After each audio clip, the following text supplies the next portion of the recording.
Alright, hello everyone. This is Benjamin Cowenberg from www.consciousazine.com, and this is the first sort of humanitarian website I've made so far, and I've just about finished my Bachelor of Business IT Majors degree, and I'm going to try and make more such websites with my Adobe JavaScript language programming skills and HTML5. And I'm definitely down for collaboration if anyone out there in this small yet big world wants to collaborate and do some modular programming over the net, and we can send little bits of code back and forth to each other and make programs together and everything. Because we've got instantaneous communication almost, or basically. So there's the website anyway, and I'm the site creator there. Today I'm just looking at hormones. Now I'm trying to make a video for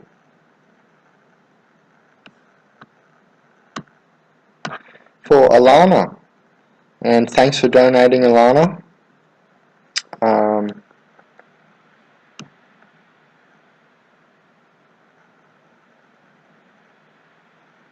Yeah, so this video is for Alana today, and I was just reading the conversation. And here's two videos I'm watching. Now this guy is, what's his name? Dr. Gary Gordon. I think he has association with the longevity stuff that David Wolf has association with, the longevity warehouse and stuff, because I saw it at the start of the talk. So I think that might be who I've heard him refer to once. David Wolf, I think, has referred to this guy once in his talks. Anyway, so this Gary Gordon here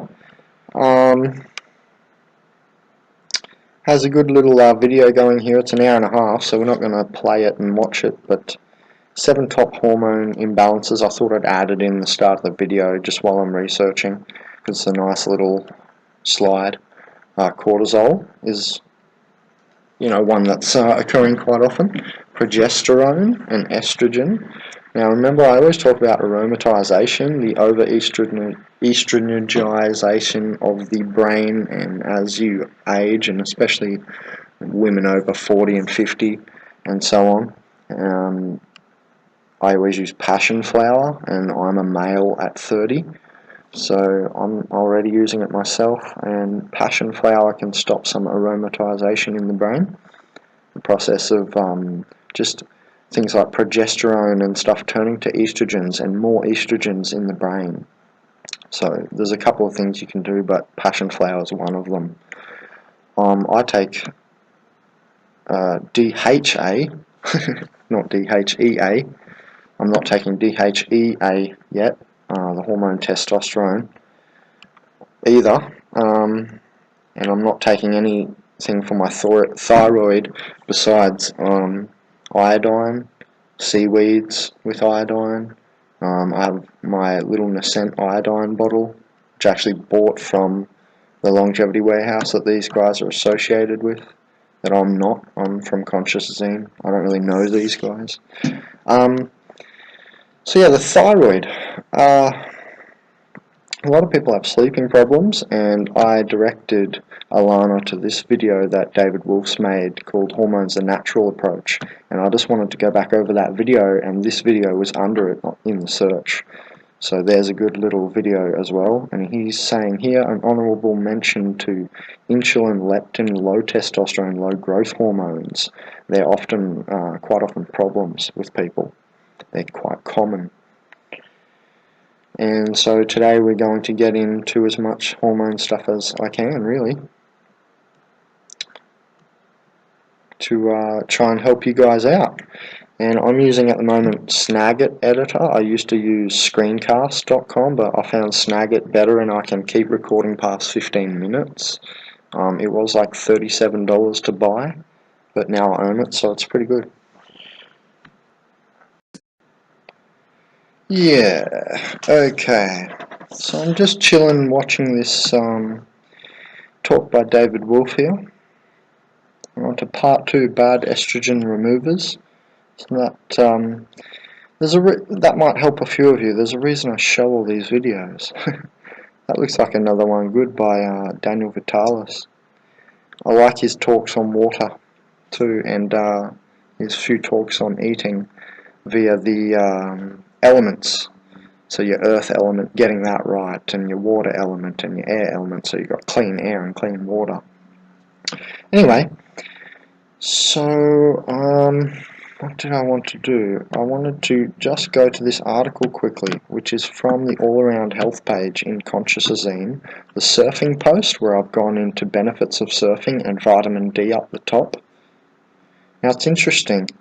I'm not sure if one of these articles is a typo. This one here from Phys.org saying vitamin D influences over 200 genes, because I remember reading 2,000 to 3,000 genetic interactions, but maybe it's just with the 200 genes, and say each gene gets interacted with 10 times in 10 different ways or something. That might be the case, because even Dr. McCullough is reiterating what I've first thought, that vitamin D interacts with 2,000 to 3,000 genes, or genetic interactions, I think it is rather.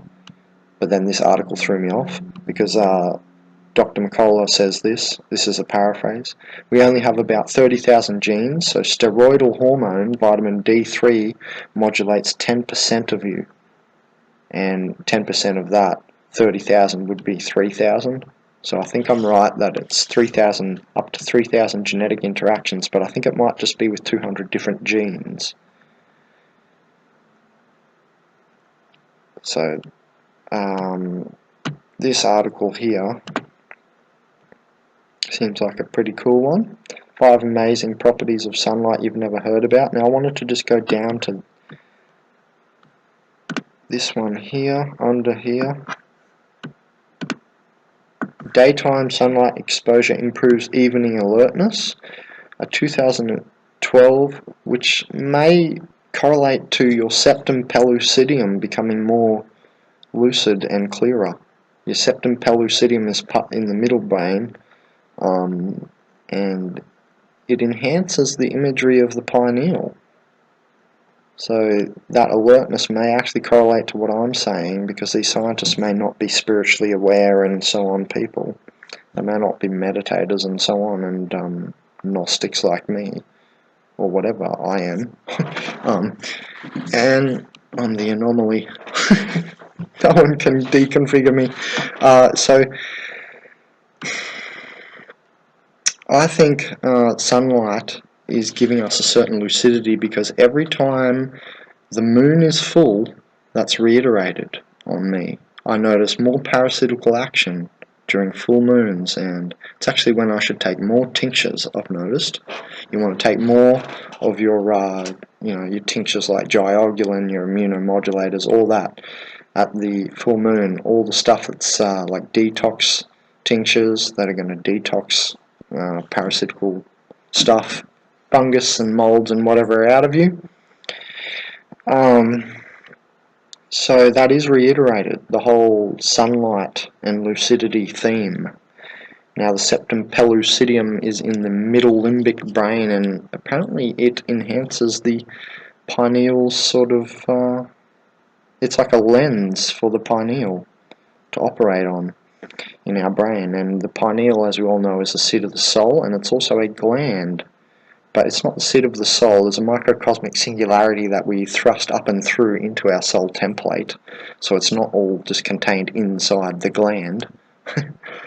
This is higher dimensionality now we're talking about, and going up into our soul templates and dimensionally speaking. So the third eye is a chakra, not a gland. Because people say to me, oh, the pineal is the third eye. Not exactly. They work in unison, I think. The chakra, third eye chakra, and the pineal. Anyway, the pineal is a gland, and this is a talk on hormones. And we were just talking about lucidity and the septum pellucidum in the brain, and much more. And sunlight's effect, I think, on the pineal. I feel a cracking, like a calcium clearing, when I go out into the sun from my pineal as my light body thrusts up and through it. And this is obviously going to be part of your hormone strategy, and that's why I'm obviously spending a few minutes on it, Alana, because to emphasize that, hey, I'm not just speaking tangentially off subject. This is part of hormone health, in my opinion. And so let's keep reading. In behavioral neuroscience article of some sort, effects of prior light exposure on early evening performance, subjective sleepiness, and hormonal secretion. And that's why I've emphasized this. Found that subjects felt significantly more alert at the beginning of the evening after being exposed to 6 hours of mainly daylight exposure, whereas they became sleepier at the end of the evening after artificial light exposure. Don't forget, artificial light will tax you because it takes lutein from your eyes. Lutein is the yellow pigment under the chlorophyll in plants, and why you see their plants turn yellow after they die, or as they're dying. And the lutein is burnt when we look at lights. So you will get drained looking at artificial lighting, and whenever I'm in someone's house, I'm always turning out lights, they're turning them back on, and I'm turning them back out, because I can feel this naturally. So that's the whole point of health, to feel and become more sensitive to, which means I should stop swearing completely, because, you know, we speak our own biology via the divine word of our own speaking. We unlock genetics with our own voice and everything. Yeah, it's very interesting. Makes me want to mellow out every time I think of that. I don't want to hurt myself with my own voice. Anyway, it's interesting down here, it's saying also that the melanin in our skin, which we can also get from black fungus, by the way, if you haven't been viewing all my videos, the melanin, oh sorry, that was melatonin. No, that was melanin. I am correct, sorry. Melanin can be gained from black fungus. Melatonin is a secretion in the pineal, which is just under DMT for hallucinogenic effects. So melatonin is associated with REM sleep.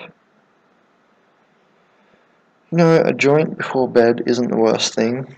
It can increase melatonin, especially for people with ADHD. It can give anandamide creation via CB1 interaction with creating CNS arousal, which can create the anandamide. Note that you can also meditate and do that, but if you're really on a bad day, you might not be able to meditate out of that. Or it might take you a couple of hours, or you just might not. You might just stay in that mood or whatever. I've had it before. And the old sacred herb can help reveal you to yourself and get past it. See, what you're meant to do is when you toke, you feel energy barriers, and you're meant to go through them. So every time you should be meditating when you are smoking or ingesting cannabis of any sort or anything like that. Now, sunlight may convert to metabolic energy, so that's also going to help you get through your day and not feel as drained, since, Alana, you are feeling more drained because you don't have your thyroid working optimally. Let's just say. So, I don't think that the synthetic things that you're on are the way to go. I mean, if you feel they're helping you, I'm not going to tell you to get off them, but what I will say is try your hardest to replace as much of them as you can with natural things like this, like figuring out when to get your sun. You can do HRM styled sun gazing at the start and the end of the day, because the sun cuts through the atmosphere in the first and last half hour of the sun in the morning and the afternoon, so much so that the UV rays are cut out, so you can look directly at the sun only when you see the circle shape. Don't look at it if it's like sort of hurting you, and I only really like doing it in the last 10-15 minutes when you can look at the sun like a round circle and there's no rays coming off it, and it's so healing then. And that night I'll sleep better every time. And you can look through consciousazine, the conscious knowledge page, for the sun gazing information if you want in consciousazine. It's just a page on the menu, and go down and you find it. Sorry to take that tone, but you people sometimes just make it sound so difficult, and it's so simple to just, open a page. That's why I don't like reading books anymore. I can just press link after link after link. Anyway, so it's interesting that melanin might be solar panels, so if you eat a bit more black fungus, it might help you. It'll also help you with other things, that black fungus, so that's good advice anyway.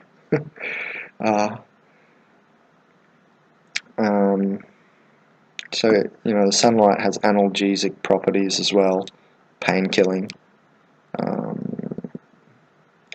Here we go.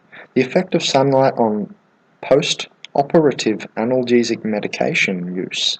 A prospective study of patients undergoing spinal surgery analysed patients staying on the bright side of the hospital unit who were exposed to 46% higher intensity sunlight on average. The patients exposed to an increased intensity of sunlight experienced less perceived stress, marginally less, took 22% less analgesic medication per hour, and had 21% less pain medication costs. So the higher sunlight made them in less pain. It's interesting. We do dilate. We seem to dilate and relax when the sun hits us, right? It can get overwhelming. Don't forget that your skin can burn in 6 minutes on a hot day in summer. It only can take 6 minutes, so just be careful. And don't use sunscreens. Or make sure you're using something good. Because, what have we got in them again? Titanium dioxide, I think it is. In many sunscreens, and these nanoparticles will get stuck in your skin. They can cause anything. They might even cause cancer itself, the research is showing. So we don't know too much about how nanoparticles move in systems, because we're only just delving into the nano world now. Remember, it's the eschaton 2012. We're only going into the underworld around the eschaton. And you can, now don't forget, theory of resonance shows ley lines leading away from events. So that, obviously 100 years before the eschaton, people had discovered the quantum world, but we're only just really delving into it now thoroughly, is what I meant. Anyway, so that'll do for this section of the video. Don't forget, I've shown you these videos. I really want you guys to watch these 2 videos. They seem pretty good. I'm still halfway. Oh, well, I'm still only just at the start of this one, but it looks good too. By Dr. Gary Gordon, and this one by by David Wolf. He's the guy off the NutriBullet ad. That guy there. Anyway,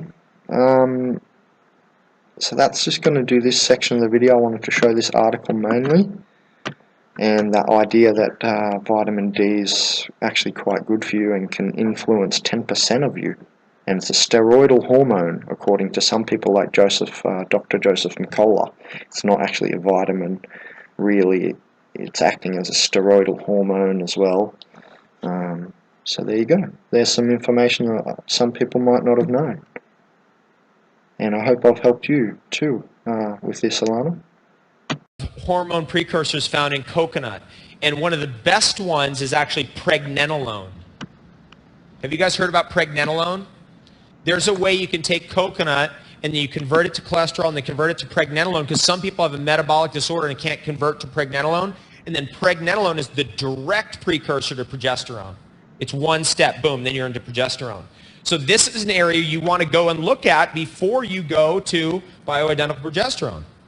Right here, we've got the basic list. You can see what's in there. Fennel group of plants. This is known. People who are brand new moms are recommended to eat like star anise, dill, fennel, because it helps to produce breast milk. Well, let's go through the pictures. Bee pollen, pine pollen, cacao. We know cacao's hormonal, don't we? 75% of the time women buy chocolate, except the week before Valentine's Day. Chased berry, there it is, Vitex. Vitex grows wildly outside of Austin, Texas, for those of you who are from Austin, Texas. It's out there. So there's a good little chart that I want to DHA, we show know you about guys, that. and That's look in at the fish key oil. even. It's in Got the gland, the algae. endocrine cells, the Fennel. neurons, PEDs, There's the deer elk peptide, antler, super S is a hormonal. Again, for steroid, me, and A I is feel an like to amino put acid that kind derived. of rocket fuel into somebody, So you this need should help something that's going to you hold it in, associate right? So certain it would be hormones great, with you know, if you certain get it in foods and it maybe as holds, well, but if that and certain testosterone areas or of the body. progesterone gets in and then goes over to that party, it's other than the best.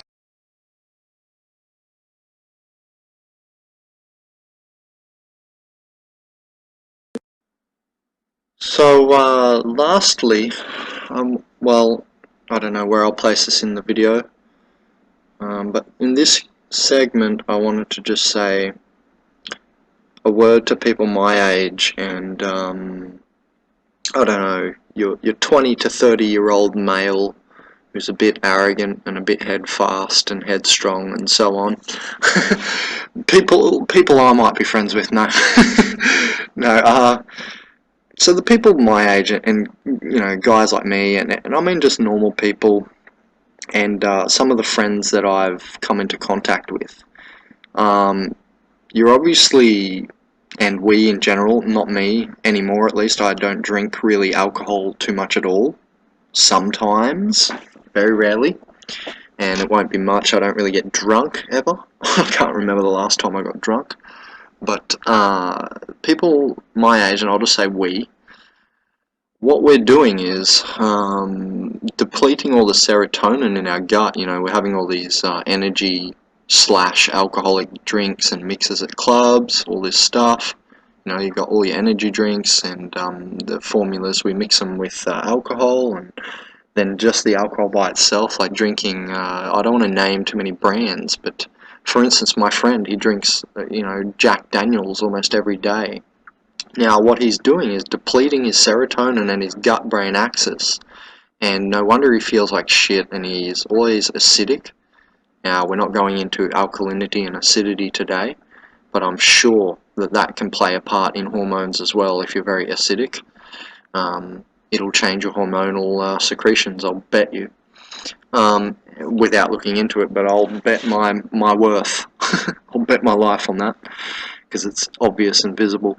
So when we're drinking all these things, we're constantly flushing out serotonin from our stomach and stuffing up our probiotics in our stomach.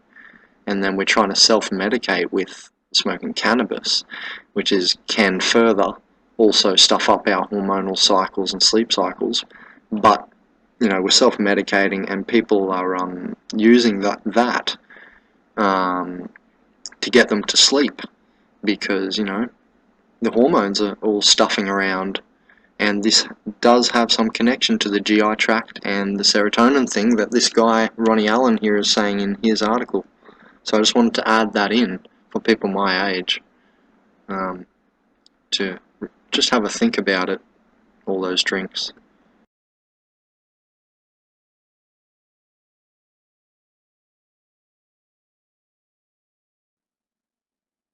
Now, listen, if hormones, you know, and menopause has got to do with hormonal changes in, let's call them middle-aged women, bodies, if hormones have such a large effect, then I really do take heed at something I heard David Wolf say.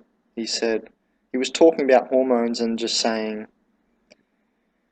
zinc comes way down the line, and I got what he meant straight away, that, you know, the vitamins and minerals in our bodies are partly orchestrated via hormones anyway. Hormones are almost like a larger backdrop layer of your being and body. They're called master switches for a reason.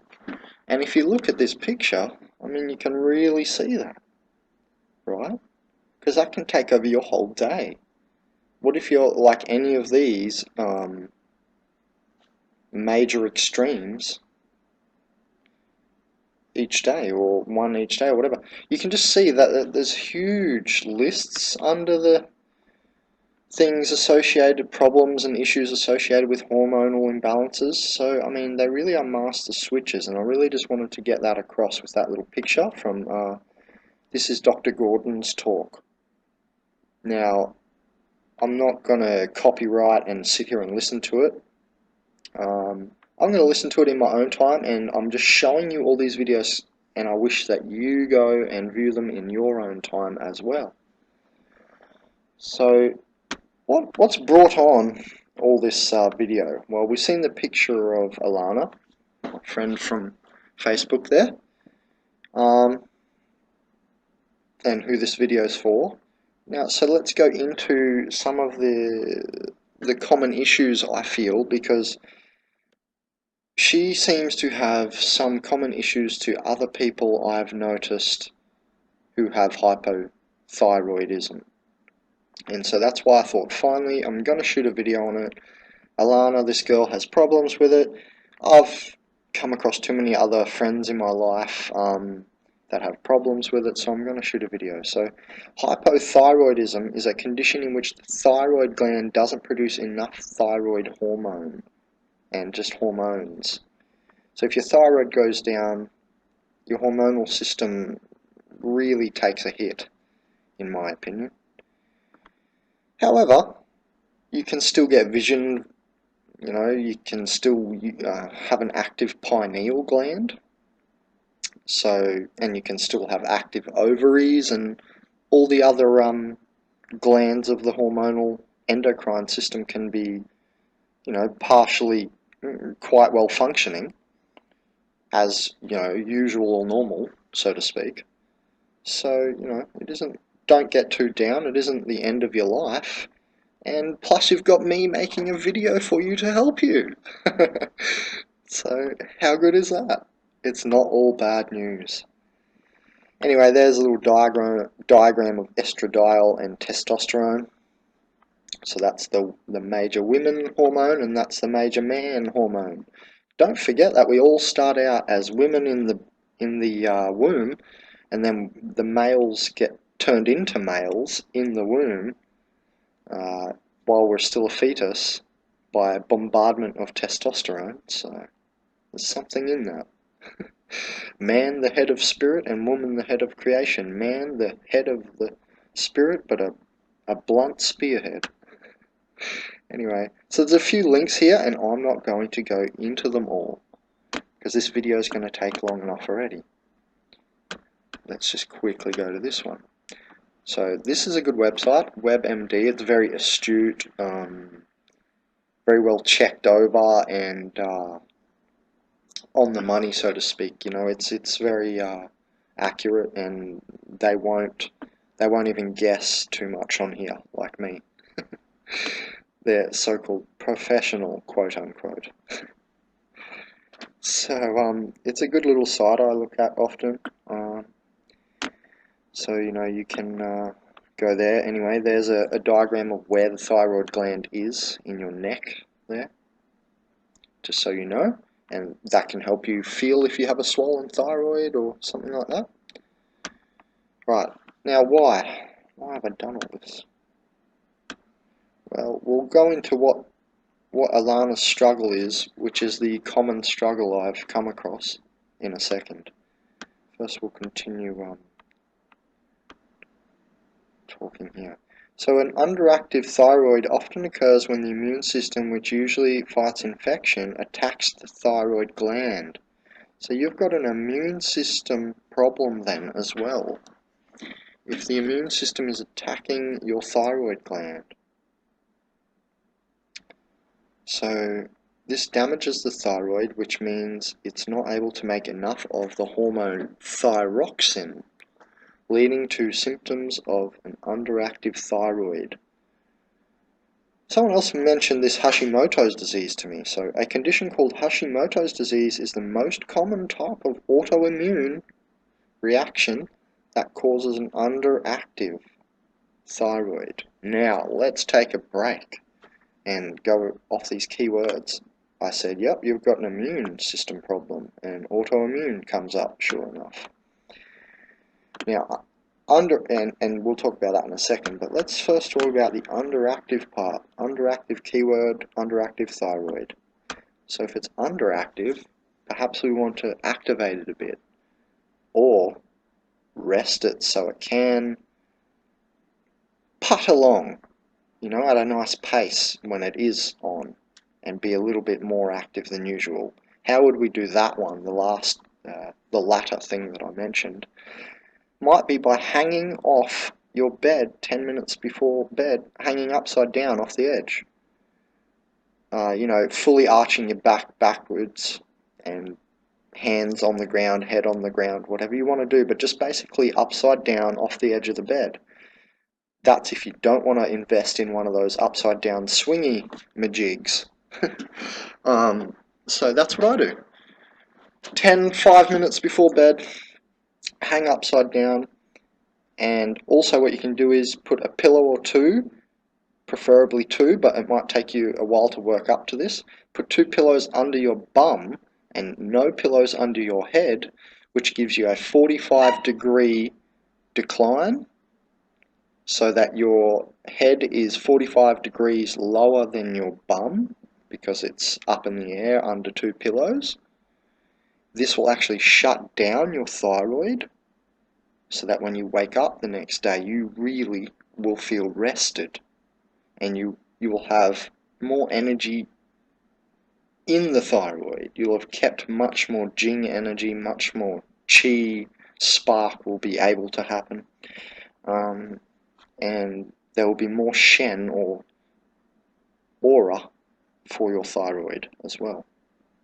It'll feel rested, and it will come into thunderous creation the next day, as it should, and do what it's meant to more. So that will help. So hang off the bed 10 minutes before bed, and as much as you can, start trying to sleep almost upside down, not upside down, but on a 45-degree negative angle. So a negative decline angle where you're putting the pillows under your bum and no pillows under your head. And this will actually rest you quicker. I sleep on a couch. I'm a couch surfer, believe it or not. www.consciousazine.com site creator. I've been doing it for years. And so you do these little tricks, and they really, really help, and a lot of people don't know about them. I actually got the tips and tricks I just told you then off David Wolf's video, Hormones the Natural Approach, and I've further developed it myself as well. So you can watch that video, and that's why I show you these videos. I want you to go watch them. I've already watched them if I'm showing them to you, most likely.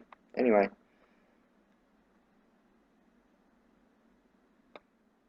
So it says here it's not clear what causes Hashimoto's disease, but it runs in families. So it might be genetic by the sounds of it, and we're only just delving into the genetic world. You know, we've just completed the Human Genome Project, you know, mere decades ago. It's basically yesterday.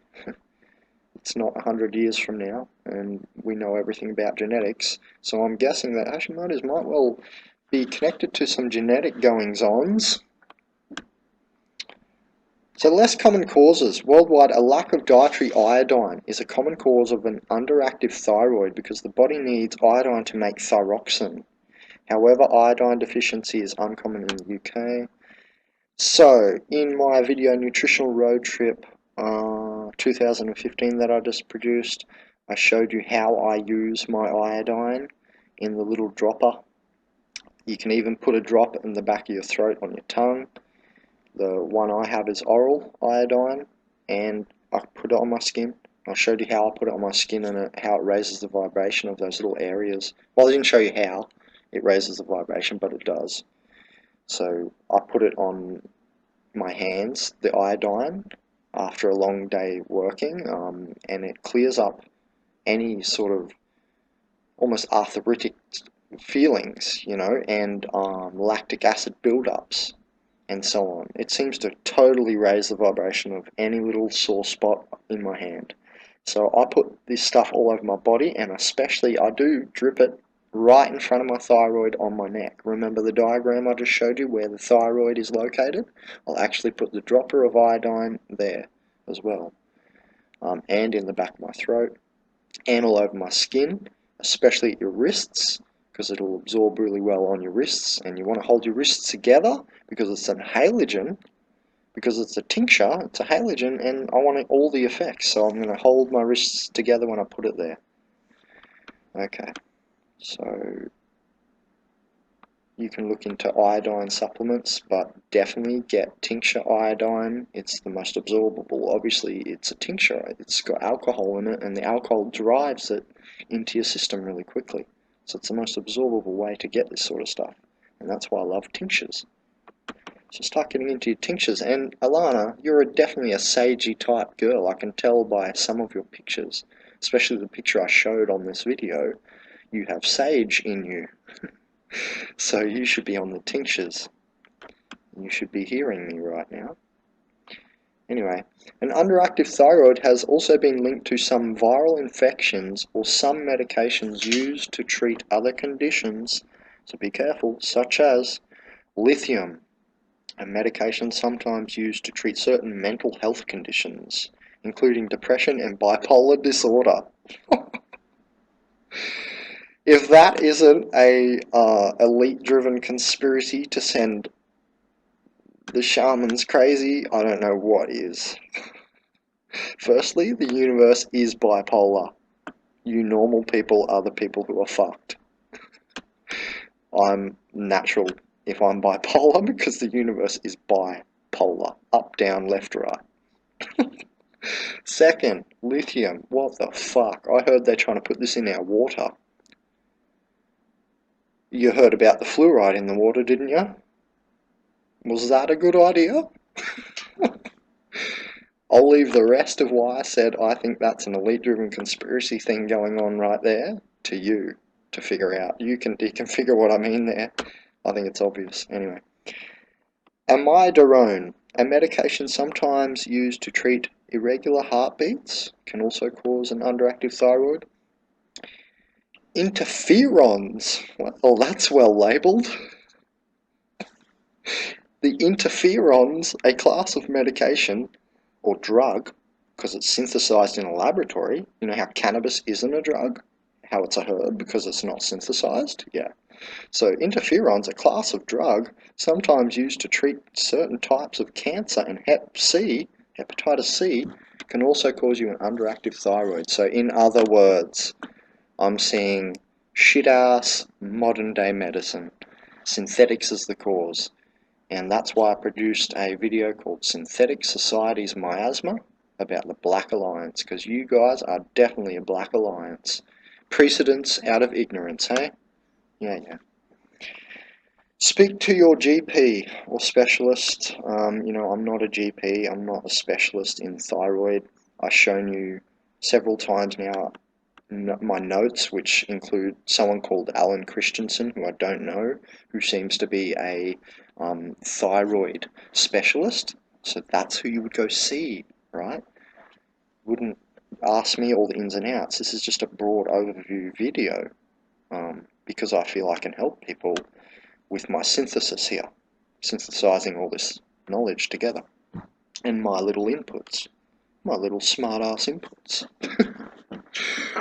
Anyway, so Alana, this is just to everyone now. Finally, we've gotten to the section where I wanted to say why am I shooting this video. Probably should have done that at the start. Anyway, I'm a bit disorganized, and that's what you get when you only donate $30. Started as Graves' disease from, I believe, a gluten intolerance, and have eaten gluten my whole life. So this is what Alana has self-diagnosed herself a little bit in her mind with. She may be correct. We know our bodies quite well sometimes. Some of us are quite clued into our bodies. Sometimes a doctor can tell you less about you from the outside of you than you can tell yourself about you from the inside. So Alana here, the girl I'm shooting the video for, has said, started as Graves' disease from, I believe, a gluten intolerance and have eaten gluten my whole life. Now, I don't know about that. It may be contributing, but I really don't think that gluten, it could be.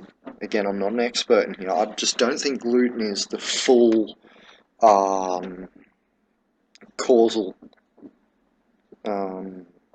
entity here behind your hypothyroidism. Anyway, the constant inflammation, I believe, caused an autoimmune disorder, Graves. So she's onto something, though, right? That makes sense to me. And that can happen. It showed up after the birth of my first child, she said. After a few years, they irradiated it, and now I am hypothyroid for like 17 years. Taken Synthyroid most of the time, never felt the same after they killed it. So in other words, she's saying that the irradiation killed her thyroid. That's what that sounds like to me, and it makes sense. It's the same as chemotherapy. I don't know what you people are doing when there's the alkaline diet. Honestly, you've got the minds of a peanut going into the chemo room. Anyway, always struggle, unless it's, you know, some really hectic cancer or it's too far along and so on. But you know what I'm saying. There's some people out there that definitely contribute to the cancer industry becoming a monetary industry like the prison system, and these two systems are not the way, so I will put them down, thanks. As a way show of the golden light, I'll do what I want anyway. Always struggle with energy and moodiness, she said. Now throw in a hysterectomy and no ovaries, ugh. Okay, so I've been given the basket case. Excuse me, Alana. No, I don't mean, you know what I mean by you're the basket case here. I'm being given the perfect case, or a good enough case for me to understand this so that I can treat people in the future. That's what's happening here. You've been given to me so that I can understand this, because I'm going to run into this problem many, many times along my life. And I'm going to have to treat others and help others with this. So that's what I meant by you're the basket case. I can see it.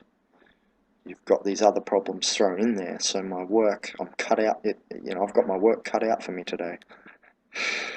Anyway, so yeah, finish watching the David Wolf video. You've said that you've almost finished. Anyway, so she says yes.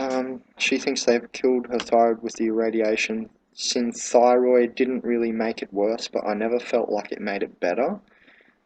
Totally would agree. Haven't even used the stuff. It's a synthetic. They're not the saviors. Synthetic things that man has made in the chemistry lab, barely understanding what they're doing, because they ain't no Mendeleev. They didn't dream up the periodic table in 3 consecutive daydreams, did they? They're not Mendeleev, the creator of the periodic table, basically, are they? They're just chemists who are indoctrinated slaves to the system. Just want to work for money. Anyway, so synthetics are not the way. What, did our ancestors live for thousands of years with them? No. There's certain things you can see that they're unbalanced. They cause many, many side effects that we don't even know of. You want to bet? Let's just scroll up a little bit and remember what we were talking about 5 minutes ago, if we've got an attention span worthy of anything. Looking on the screen right now, hint, hint. So, synthetics are not the way, and they produce many imbalances and endless chain reactions of shitola in your body. Your body just has to clean this crap up, basically. So yeah, you're doing one target action and you're getting like 10 or 100 malactions, and disease-causing actions, and causing yourself many side effects. So she's saying after they killed her thyroid with the irradiation, the fatigue was horrible, and forgetfulness, memory depression, etc. So we saw the diagram earlier of how hormones affect us. Remember the grumpy, the angry, diagram, the bitchy one, etc.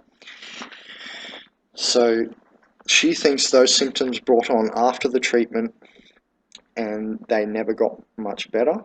So in other words, the standard approach to how humans currently treat hypothyroidism and underactive thyroid is inadequate.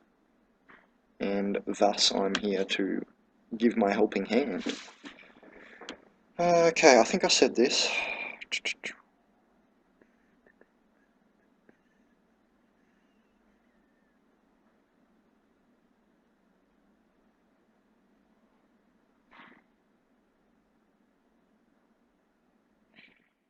So she's saying gelatin is good, I know.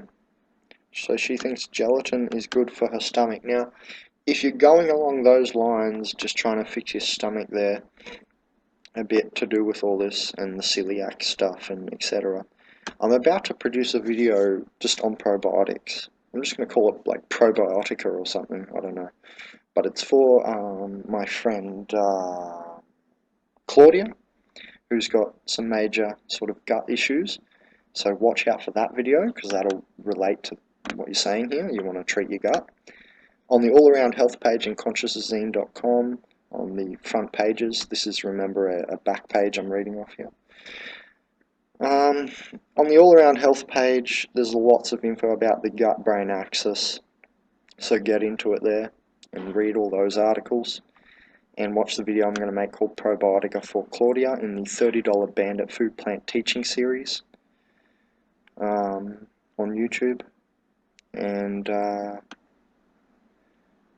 anemia, anxiety, depression, I'm not going to help you with today, but I will say that these will be partially fixed if you help your gut and you help your hormones. So, okay, gelatin. What was I going to say? I was going to say, alright, you want to treat yourself with stomach easygoing foods. Things that are easy on your stomach, I can tell.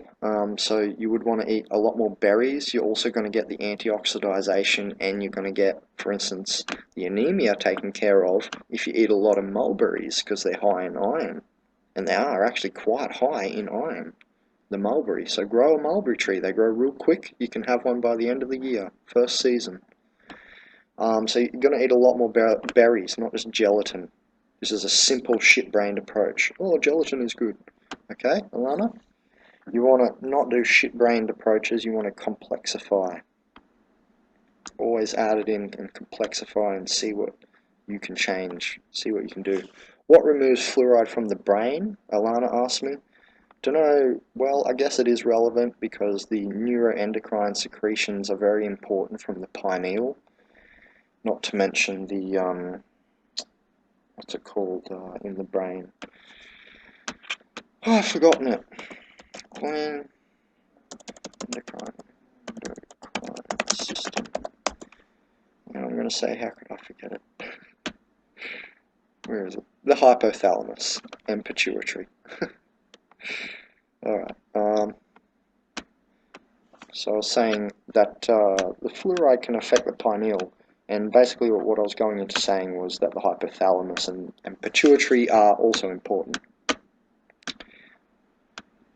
So what removes fluoride from the brain? Well, meditating and use it or lose it is something that the neuroscientists always tout. Use it or lose it. So it means use a brain part or it becomes deactive. You know, it's not very active, then it's not very active. And it doesn't grow. We sort of grow our own neurology, if you haven't noticed. So what removes fluoride from the brain? I'm not saying anything. You go look on the internet, because there'll be many recommendations. What I'm saying is, I'm going to stick with the answer of vibration. Vibration clears the fluoride from the pineal. If you use your pineal daily and you do tonal healings through your chakra system, do a lot of sound healing and so on, get your high-pitched mani bowl out, get your Tibetan bowls out and so on. You do a lot of sound healing, what's it called, those double tones, the double tone music, what's it called, binaural beats, all that sort of stuff. The holotope regeneration chamber YouTube meditation video, all this sort of stuff, just sound healing in general is what I'm sticking to for my answer. I don't even want to mention any foods or anything that may work against fluoride to clear fluoride. I'm just going with vibration and use it or lose it and meditate daily. That's my answer. Alright. So let's go have a look quickly at Dr. Alan Christensen, since he is a thyroid expert. Which again, I am not an expert in this particular area. I seem to be a shaman, jack of all trades sort of healer. And thus, eventually, I'll get a lot of cross-correlation, just like any doctor would, studying every day. You get correlations. You remember something from a previous disorder or disease that might intertwine and weave through to another issue or disease like hormones. So you're not meant to hang on my every word. What you do with me is you check for my keywords, you check for the novelty increasing stuff, and you Google the crap out of that, and you delve into that yourself. That's all up to you. So these two here, they're doing an adrenal reset diet, and remember that's very important for if you've got hypothyroidism too. You want to get your adrenals in order. A few things I know about adrenals are such that, again, tinctures. A few things I know about adrenals are that, say, a tincture of licorice is good. A licorice tincture. Oh look, there's David Wolf. A licorice tincture is good for your glands and especially your adrenals. Okay? So licorice, Romania tea, because it's real thick and it's almost like licorice, Romania. If you've never had that, that's a Jing increasing substance. I learnt that from David Wolf. It's Jing energy, black foods. And I have to agree with licorice and Romania being just such good Jing enhancing foods. And remember what I mentioned Jing earlier for your thyroid. You want to, it's your Jing energy. It's your Jing. So it's like a container template energy for you. It's what you pull from. It's what you can pull your chi from. So it goes Jing, Qi or Chi, and then Shen from the heart aura, and then upward to Wu Ji in the crystal room upstairs. Wu Ji force. These are Taoist energies for the major Taoist energies working up through the Danjian sort of system, I guess. From bottom to top, I was just mentioning. So Jing energy, you know, is something that you want to, it's almost like Mojo from that movie, what's his name? Oh, I forgot, anyway. Austin Powers. It's almost like Mojo, your Jing. Anyway, so this guy is someone you should probably go to. There's a little 14-minute talk here. And then if I were you and I actually had hypothyroidism, I'd actually contact this guy. I mean, it's your health, it's your life. Don't you want to be alive? You know, if I get sick, I'll kind of want to heal it by any means necessary. If I've got $1 million and I've got hypothyroidism, I'd rather feel good than have the $1 million. It's kind of the way I feel about my life at the moment. Anyway, so there you go. There's someone to visit. He's got a transcript there of the adrenal diet and everything. Not sure why I put this microcosmic video up here, so I'm going to have to just quickly look into that.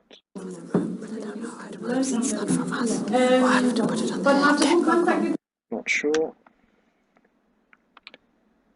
Well, I do feel the microcosmic orbit, the technique of not just raising energy up the back, but down the functional frontal channel also, so that you get a complete circle around the human body of energy movement.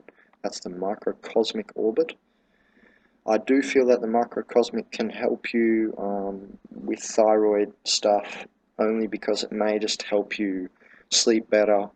So it may get your circadian rhythm better, it may get, it'll help you with your sleep, basically. And since you have an underactive thyroid and you're feeling drained all the time, by your own words, you said that, so I think it's a good idea for you to go ahead and do the microcosmic to move any sort of pain energy around your body so that you can go to sleep much easier. And it'll just give you peace of mind, much more. Okay, so there's a capillary blood test. That's right, I forgot about that. Let's go into that. Okay, so Alana has said in an ending statement, I think the medicine I changed to from synthyroid-caked nature thyroid that has T1, T2, and T3 and T4, as well as desiccated thyroid, is helping some, or at least better than synthyroid. So I hope after incorporating that and more things, I am on a path to wellness. Okay, well, it sounds good, Alana, because you're doing the, you see that? It's already a more complex approach by the sounds of things than this synthyroid thing, and it even says synthetic thyroid. Ew! If it says synthetic, I'm really off synthetics. So I suggest you Google where you might be able to enhance these or gain these sort of things from the T1, the T2, and the T3 thyroid hormones from food, naturally. So just check if you can gather any of these things, or whatever this desiccated thyroid thing is, and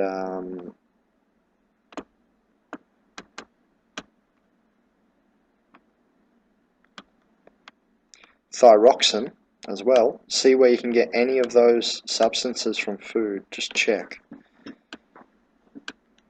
because you might be able to. So lastly, I'm not sure if there's more, sorry.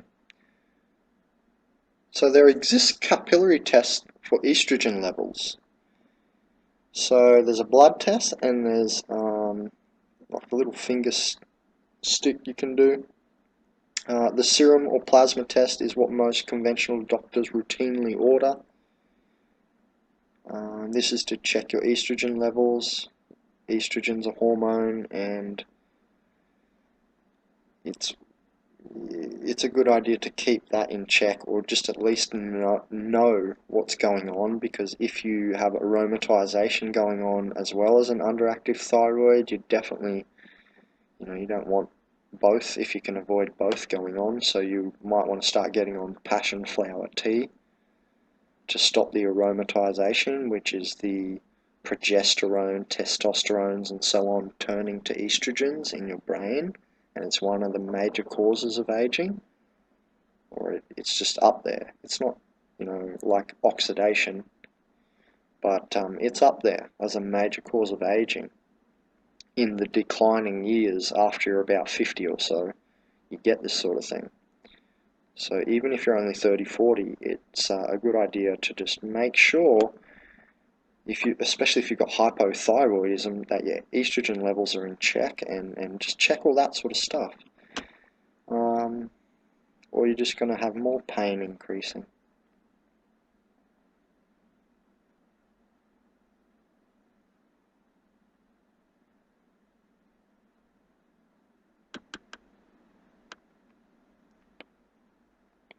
Now, I've had fights about people about soy products.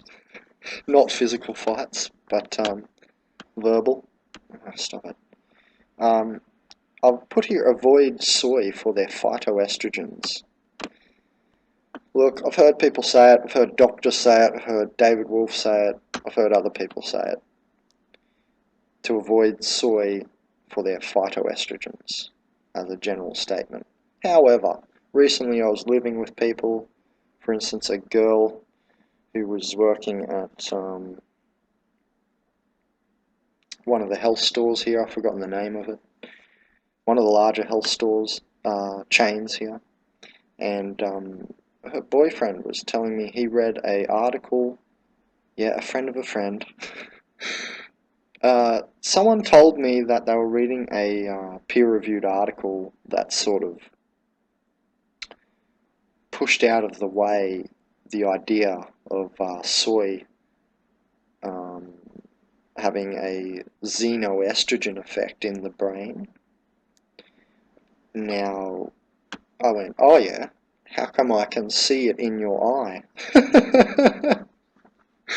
I don't have to read dick. I'm a shaman. I can see the shit in your eye, mate. So, I could see his toxicity from an over-estrogenization because he eats soy every night, almost. I'll bet you. He seemed to have every recipe ready for soy in the book. This guy, I reckon, ate soy like a couple of times a week at the least, alright? And I could see it in his eye. It's almost the same eye cringe, third eye cringe, and third eye energy as when someone's acidic, actually. When they have a xenoestrogen, a phytoestrogen, a over-estrogenization going on in their body and brain. I can see it in their third eye. And he almost got a little bit femininely pissed off at me in that same second. Yeah, I got all this information, and no, I don't read body language. Fuck your surface ideas of connotations of the goings-on of the universe by reading a body language. I can fake body language and be thinking something totally different, so I don't care about body language. I look into people's third eye, because there I can see all I need to. So in his eye, I could see his toxicity while he was trying to tell me soy doesn't make you as toxic as I'm looking at you, Ben. So I've really emphasized this. Anyway, let's keep going. Be careful because we have 3 exposures now to estrogens.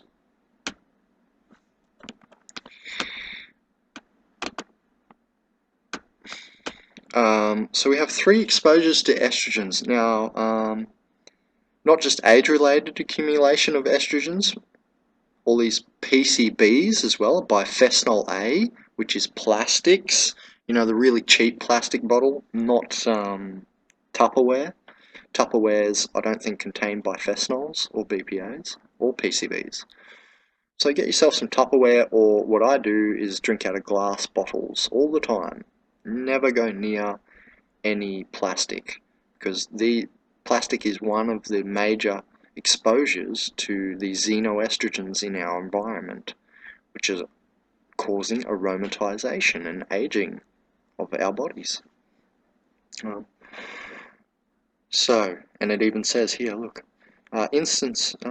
many plastics acting as a xeno or fake estrogen in the human brain. That's what the biphenyl A and so on act like. But thirdly, we also have the exposure to estrogens in our environment, like the food, like soy, what I just mentioned. So we've got age-related accumulation of estrogens, like natural aromatization sort of stuff going on. We've got environmental factors of just plastic everywhere, eating out of plastic containers, packaging, drinking out of plastic even. And water takes on memory, if you're not aware of why I sort of emphasize the tone there. Water takes on memory, so when I said even drinking out of plastic, it was warranted. And thirdly, you've got the exposure of food. So you've got food, you've got environmental, just plastic everywhere, and you've got the age-related normal estrogen stuff going on. So it is a point of note to talk about estrogen, and that's why we just did. Talked about that.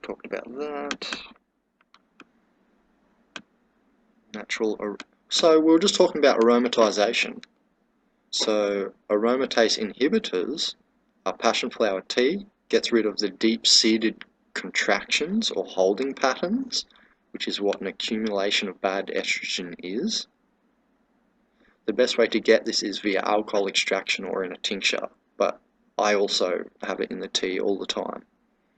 I don't actually have it in the tincture, I always just take it in tea, because I'm like 29 and a male, so I don't really need to worry about this right now too much. It's not at the top of my list to get passion flower tincture. There's other tinctures I have on the list above that. But that's me, and you're you, and you should have your own list.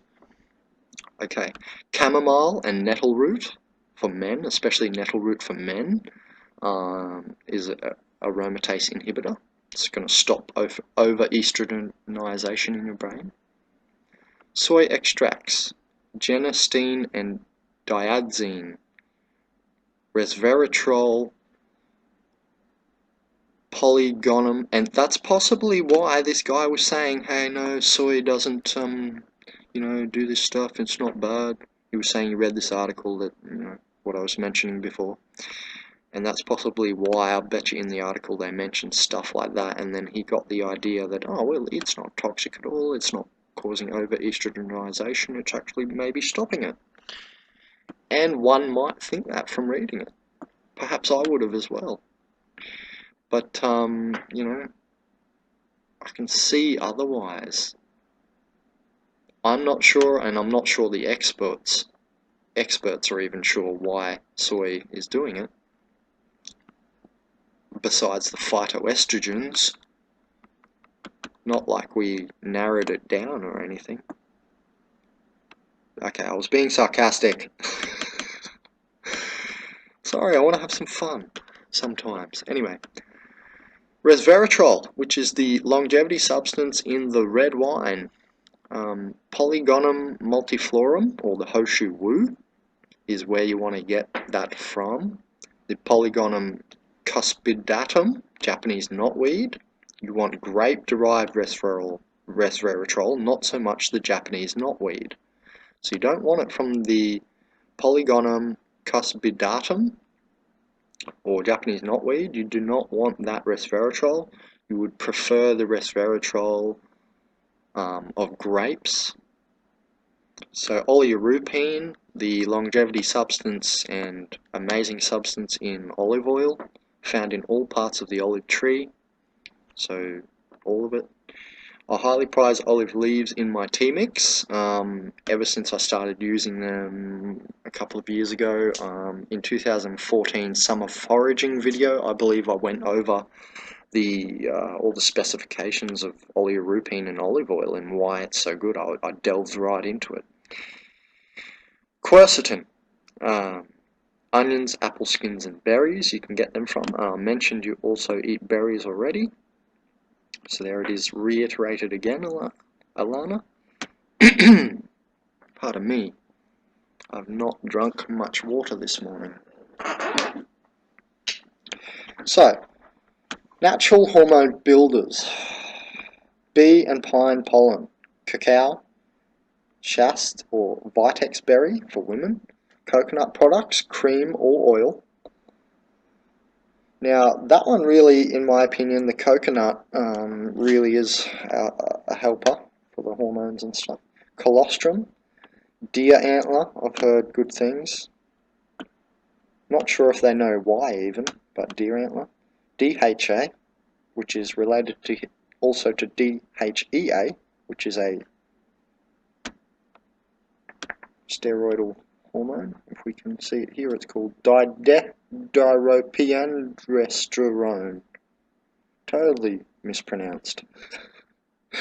But DHEA is related to DHA as well, so that's why that's in there as well. DHA for hormone building. DHA, some people might be going, what? Well, we get a lot of our omega-3s from things like that have EPA variety, not DHA. So we get a lot of our omega-3s from fish,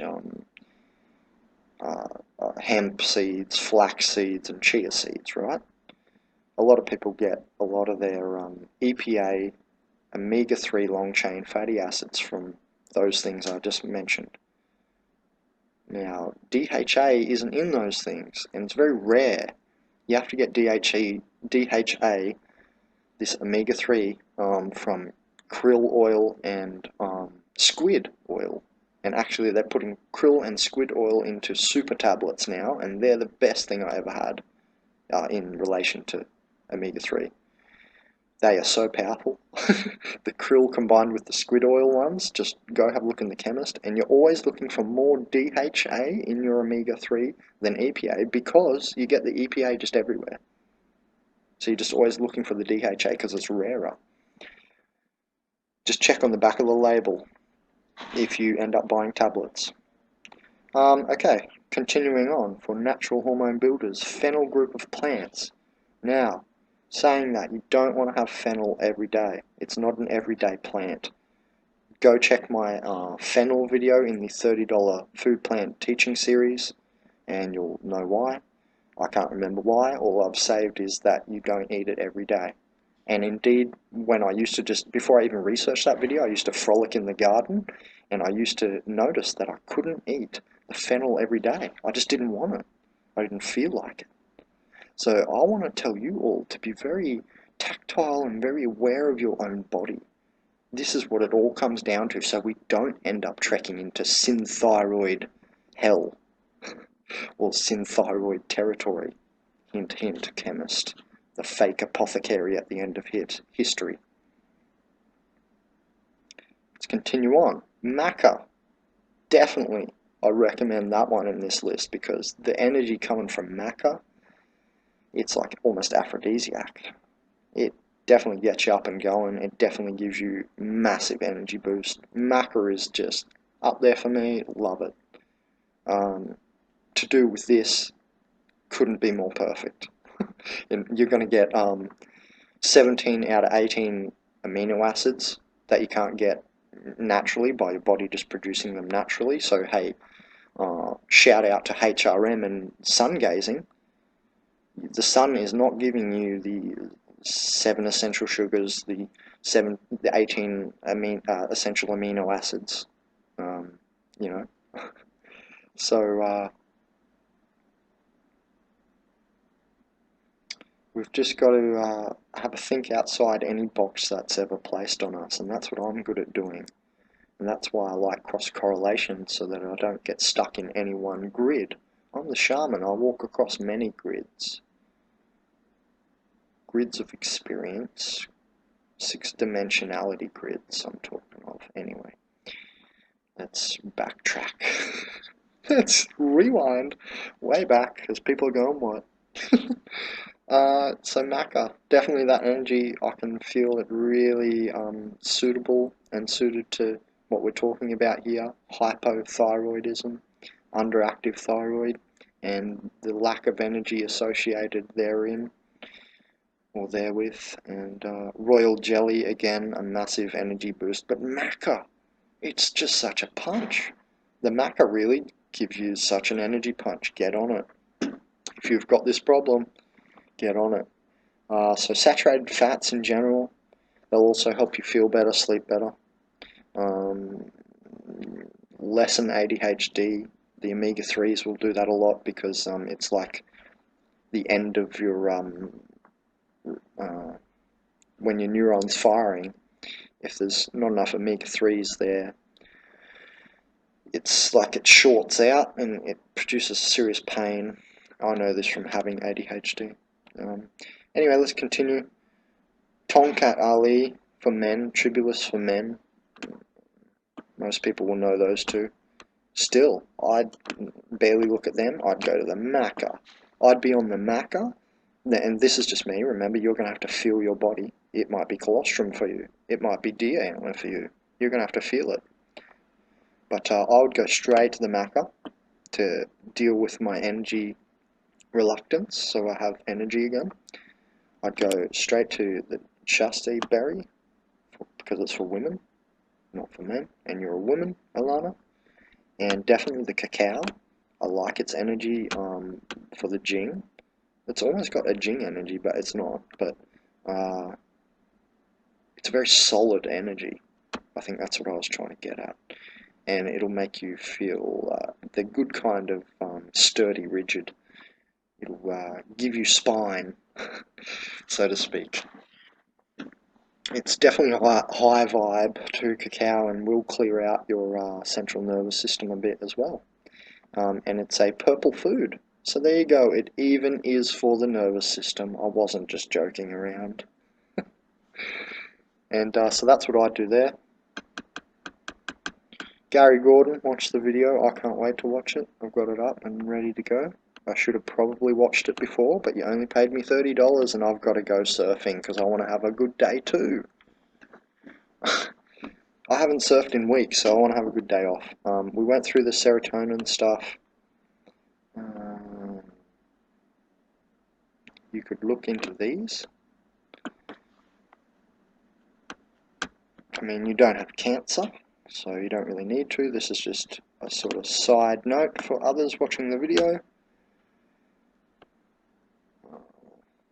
And Dr. Alan Christensen, showed you him before, he specializes in thyroid disorders, so he's specializing. I'm not exactly a specialist, I said. And hormone health and hormone balance. Let's just watch this video. I mean, I'm not copywriting, I just want to watch it, David. You're helping us, David. Let's watch this for a sec.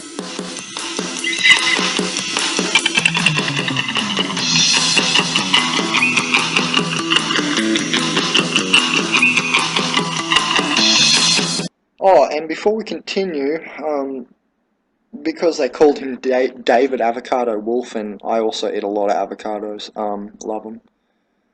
I just wanted to say glutathione is in avocados, so please, Alana, start eating like an avocado every day. There's no bad side effect there. Tell me if you get a bad side effect. I'll be keen to. I'll be surprised. I'll be keen to note it. But yeah, eat a avocado a day. It's got glutathione in it, which is a thyroid detox hormone. So it's going to help you detox your synthyroid crap, all your synthetic medicines, because it's a detox hormone. And make note of the word detox when you're on synthetics too, right? You should be detoxing. I mean, activated charcoal, food grade diatomaceous earth, you know what I'm saying, chlorella. You should be detoxing. Anyway, glutathione, avocados, don't forget it. Welcome, I'm David Avocado Wolf, and we're here to talk about an innovative area of longevity nutrition and longevity strategies, and that is getting the right hormone balance, getting more androgenic, getting less estrogenic. Estrogen dominance has become literally a phraseology in our culture. It was first coined by Dr. John Lee several decades ago and has now become so prevalent that it's worth informing you exactly what kind of strategies you can use in the way that you eat and the way that you live to get your estrogens down and get your androgens up. Well, let's first start off with estrogens and what they are. Estrogens they're hormonal signalers, and they're important at certain phases of growth, especially if you're a woman, and then they become problematic. A natural process of accumulating that estrogen over our lifetime. It's an age-related process, but through clever nutrition, we can drive it down. And one of the great ways to do that is just fresh raw food, because fresh raw food is loaded with methyl groups, which are carbon and hydrogen groups, CH3 groups, that attach to that estrogen and move it through the cycle of detoxification. One of the biggest toxicities that we're dealing with in our world is actually bad estrogen toxicity. By definition, by the way, that estrogen is non-methylated. So when it gets methylated by the liver and moved along, then we can detoxify the estrogens, get the estrogen dominance down, start bringing the androgens up. There's another aspect here that's important, and that is the estrogens can also come in from phytoestrogens. If we have foods that are really rich in phytoestrogens, two big ones that are coming up a lot is soy and flaxseed. Flaxseed is very high in estrogens, and those estrogens may not be good for us in very high amounts over a long period of time. But it's way more problematic with soy because we're getting much higher dosages culturally of soy than we are getting of any phytoestrogen source. And this can actually influence our estrogen metabolism. It can bind to the estrogen receptor site. It can actually agonize the estrogen in our body, so it means it exaggerates it and makes it worse. So if we have estrogen dominance and then we put the soy in on top of it, we can actually exaggerate it or make it even worse. So that's another piece of it. Then there's a whole other aspect of this, which is xenoestrogens and plastics and petroleum byproducts and fake estrogens that are in lotions, parabens, all kinds of things that can get into our body that can agonize the whole problem even worse and make it even more extreme. So when we put all those three together, the natural age-related estrogen buildup in our liver, then we've got the phytoestrogen buildup from improper nutrition, and then the third aspect, which is the xenoestrogens, it's no wonder that we're dealing with estrogen dominance. Now, I've put this into a book called Longevity Now. I've kind of put all these pieces together and what to do about it, more than I can do right here, but I do want to explain to you these key ideas. What we want to focus on with getting those estrogens down is we want to make sure we focus on methylating, getting our liver working. Live food is loaded with methyl groups, but there are two raw foods that are important. One of them is beetroot juice, and the other one is goji berry. Those are extraordinary sources. Don't forget the dose for beetroots is 2 beetroots a week. And that's from my $30 Bandit food plant teaching series video on beetroots. Of methyl groups, and they help to move the process along. There's also a number of supplements that are helpful. Vitamin B6, vitamin B9 are very helpful. They're methyl donors. Vitamin B12, if it's a methylated B12, is a methyl donor, so that's another great thing to add in. Trimethylglycine, TMG, MSM, methyl sulfonylmethane, is another methyl donating nutrient that you can add into your body. And with those nutrients, we can actually start to bring those estrogens down, get them out of our liver, and then we want to work on the other side. So the other piece of this hormone equation is we got to get androgenic. We've got to get things into our body that produce the progesterone, that produce the testosterone, saturated fat, complete protein. Superfoods actually are very good. There's a lot to be said for what's going on with pine pollen tincture. Pine pollen tincture contains bioidentical testosterone, and if you use it sublingually, it can go right in. It's a very interesting product and an innovative product. We've got to have that raw coconut too, the coconut products, the coconut oil, to develop an interesting product. And an pine pollen tincture. Pine pollen tincture contains bioidentical testosterone, and if you use it sublingually, it can go right in. It's a very interesting product and an innovative product. We've got to have that raw coconut too, the coconut products, the coconut oil, to develop that androgenic metabolism. And we can go down the list. There's also herbs that we can use. We can, for example, use tribulus. We can use sustanch, things that can stimulate that testosterone to build up. And both men and women need testosterone. That's an androgenic substance. There is also this whole thing about DHEA, which is our memory hormone, which is androgenic. And by the way, vitamin D3 is also androgenic, as is thyroid. Whereas if you have high testosterone, progesterone, or not high, but in range, like high but in range, progesterone, testosterone, DHEA, if you have high but in range vitamin D3, and you have thyroid hormone, you're stacking the odds in your favor. You're in a very good position of health. But if all that's reversed and you're in estrogen dominance, then no matter what you eat, you're going to be battling an uphill. It's like Sisyphus pushing that boulder up the hill. It keeps rolling back. And Alana, don't forget to be sexy. It triggers breast cancer. So now why? we know what the triggers are. We know what the triggers are: breast cancer and prostate cancer. And I'm going to get into this, and I'll say it over and over again as we develop this conversation. Okay, so let's get into the hormones here. Role of hormones. He's about to tell you why you should be sexy. Hormones and cellular health, and we're going to talk about the array of the major sex hormones. Are you ready? And actually what we're finding out now is the sex hormones are the health hormones. But the sex hormones are the health hormones. Now here's something you can do. In your root chakra and, the next chakra up, where you're getting sexual energy, you mix it from your root to your navel. So you get root sexual energy, and you mix it in the navel with the orange, whoops, sorry, I said that wrong. You get your root sexual energy and you mix it, you see a lover in your heart, and you mix it with the heart energy. So you mix the root and the heart, and I got this from Montauk Chia, and you mix those in the navel, the root and the heart, and then that orange energy will heal anywhere in the body. So you mix the root and the heart, see your lover in your heart, and mix it in the navel and quickly release, and that heals anywhere in the body.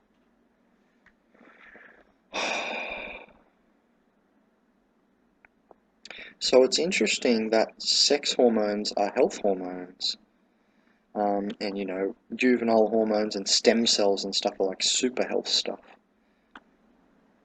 It's almost like a transcendental level, pushing into hyperspace. However, let's just sit on the sex hormones for a minute. You know, there's many sex techniques. I call one that